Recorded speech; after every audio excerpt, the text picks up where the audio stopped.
Millonario encuentra a la limpiadora protegiendo a su hija ciega, y queda en shock al ver la verdad.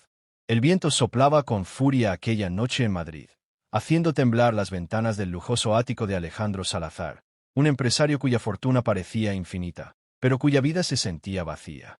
Desde la cima de su imperio inmobiliario, Alejandro observaba la ciudad, un mosaico de luces parpadeantes que no lograban calentar el frío que llevaba dentro. Había construido rascacielos, hoteles y centros comerciales, pero nada llenaba el hueco que dejó la muerte de su esposa, Clara, 5 años atrás. Su hija, Sofía, de apenas 10 años, era lo único que le daba sentido a su existencia, pero incluso ella parecía alejarse, atrapada en un mundo de oscuridad desde que una enfermedad rara le robó la vista. Alejandro se sentía impotente, un hombre que lo tenía todo, pero no podía devolverle la luz a su hija. Esa noche, sin embargo, el destino le mostraría que la verdadera riqueza no se mide en billetes, sino en el corazón. Alejandro había regresado tarde de una reunión. El ático estaba en penumbras, salvo por una tenue luz que escapaba de la sala de estar. Extrañado, se acercó en silencio, esperando encontrar a la niñera que cuidaba de Sofía. Pero lo que vio lo detuvo en seco. Allí, en el suelo, estaba Carmen, la limpiadora que trabajaba en su casa desde hacía un año. Carmen, una mujer humilde de unos 40 años, con el rostro curtido por la vida y las manos callosas de tanto trabajo, estaba sentada junto a Sofía. La niña, con sus ojos ciegos fijos en un punto invisible, sonreía mientras Carmen le leía un cuento. Pero no era solo la lectura lo que sorprendió a Alejandro. Carmen, con infinita ternura, sostenía una linterna pequeña, moviéndola lentamente para crear sombras danzantes en la pared, describiendo cada forma con una voz cálida y llena de vida. Mira, Sofía, ahora es un pájaro volando libre sobre las montañas, y ahora, un castillo donde vive una princesa valiente como tú.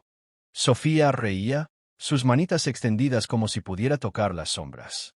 Alejandro, escondido en la penumbra, sintió un nudo en la garganta. ¿Cómo era posible que una desconocida, una empleada, conectara con su hija de una manera que él no podía? Carmen no tenía por qué estar allí. Su turno había terminado horas antes. Alejandro sabía que vivía en un barrio obrero al otro lado de la ciudad, que tomaba 2 autobuses para llegar a su casa, y que probablemente tenía sus propios problemas. Sin embargo, allí estaba, sacrificando su tiempo para hacer sonreír a una niña que no era suya. Intrigado y conmovido, Alejandro decidió no interrumpir. Durante días, observó en secreto. Cada noche, Carmen se quedaba después de su turno, llevando a Sofía a mundos imaginarios con sus historias y juegos. A veces, la veía sacar un cuaderno gastado de su bolso, donde escribía frases que luego le leía a Sofía, palabras que parecían sacadas de un sueño. La luz no siempre está en los ojos, pequeña, a veces está en el corazón, le dijo una noche, mientras Sofía asentía, como si entendiera un secreto que Alejandro no alcanzaba a comprender. Una tarde, incapaz de contener su curiosidad, Alejandro confrontó a Carmen. ¿Por qué lo haces?, le preguntó, su voz más dura de lo que pretendía. No te pago para que te quedes después de tu turno. ¿Qué buscas? ¿Dinero? ¿Favores? Carmen lo miró con calma, sus ojos oscuros brillando con una dignidad que lo hizo sentir pequeño. Señor Salazar, no quiero nada. Sofía me necesita. Y yo sé lo que es perder la luz. Sus palabras, dichas con una mezcla de dolor y fuerza, lo dejaron sin respuesta. Había algo en su tono, una verdad oculta que Alejandro no podía ignorar. Decidió investigar. Contrató a un detective privado, no por desconfianza, sino porque necesitaba entender quién era esta mujer que había traído un rayo de esperanza a su hogar. Días después, el detective le entregó un informe que lo dejó sin aliento. Carmen López no era solo una limpiadora. Hace 15 años, había sido una prometedora escritora de cuentos infantiles, con un libro publicado que había ganado un pequeño premio literario.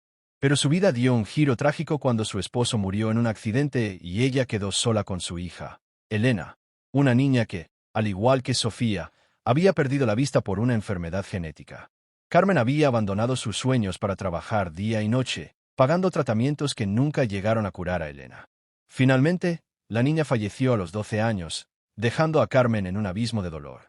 Desde entonces, vivía sola, trabajando en casas ajenas, con un sueldo que apenas le alcanzaba para sobrevivir. Pero lo que más impactó a Alejandro fue descubrir que el cuaderno que Carmen llevaba consigo estaba lleno de cuentos escritos para Elena, historias que ahora compartía con Sofía, como si quisiera mantener viva la memoria de su hija. Alejandro sintió que el suelo se desvanecía bajo sus pies. Él, que había creído que el dinero lo resolvía todo, se enfrentaba a una mujer que, habiendo perdido todo, encontraba propósito en dar amor a una niña que no era suya. Avergonzado por su arrogancia inicial, decidió actuar. Una noche, invitó a Carmen a su despacho. «He leído tu historia», le dijo, sosteniendo el informe del detective. Carmen palideció, temiendo que la despidieran. Pero Alejandro continuó, con la voz quebrada: «No sé cómo pedirte perdón por juzgarte. Lo que haces por Sofía no tiene precio. Quiero ayudarte, pero no sé cómo». Carmen, con lágrimas en los ojos, negó con la cabeza. «No necesito nada, señor. Solo quiero que Sofía sonría». Ese fue el momento en que Alejandro entendió que la verdadera riqueza no estaba en su cuenta bancaria, sino en el acto desinteresado de una mujer que, a pesar de su dolor, elegía dar. Decidió hacer algo que nunca había considerado: usar su fortuna para un propósito mayor. Con la ayuda de sus contactos, localizó una fundación especializada en niños con discapacidades visuales. Pero no quería solo donar dinero. Quería que Carmen fuera parte de algo más grande. Le propuso financiar la publicación de sus cuentos, no solo para compartirlos con el mundo, sino para crear un programa de lectura para niños ciegos, donde las historias de Carmen pudieran llevar esperanza a miles de pequeños como Sofía. Carmen, al principio, se resistió. «No merezco esto», dijo, con la voz temblorosa. Pero Sofía, que estaba escuchando desde la puerta, corrió hacia ella y la abrazó. «Tus historias me hacen ver, Carmen. Por favor, déjalos ayudar». Ese abrazo, tan puro y lleno de amor, rompió las últimas barreras de Carmen. Aceptó, no por ella, sino por los niños que, como Elena y Sofía, merecían soñar. Meses después, el primer libro de Carmen, titulado La luz del corazón, se publicó. Cada página estaba escrita en braille y acompañada de ilustraciones táctiles, diseñadas para que niños ciegos pudieran ver las historias a su manera. La fundación, financiada por Alejandro, llevó los cuentos de Carmen a escuelas y hospitales de toda España, y pronto, del mundo.